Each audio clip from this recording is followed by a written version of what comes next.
power 1 by 2. 2 power 1 by 2. 3 power 1 by 3. 4 power 1 by 4. 6 power 1 by 6. 12 power 1 by 12. Which of the following is the largest? Same thing. We have taken the LCM of the denominator. We will take the LCM of the denominator in the power.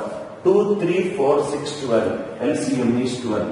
LCM of 2, 3, 4, 6, 12. This will be 12. So this can be written as 2 power 6 power 1 by 12. 3 power 4 power 1 by 12. 4 cube power 1 by 12. 6 square power 1 by 12. 12 power 1 by 12. So this will be 64 power 1 by 12.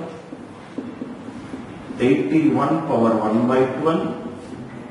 64 power 1 by 12.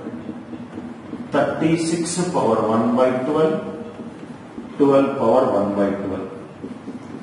All the powers are same. So highest is 81 power 1 by 12. Answer is 3 power 1 by 3. Third problem or fourth problem are same. Take the LCM of the denominators.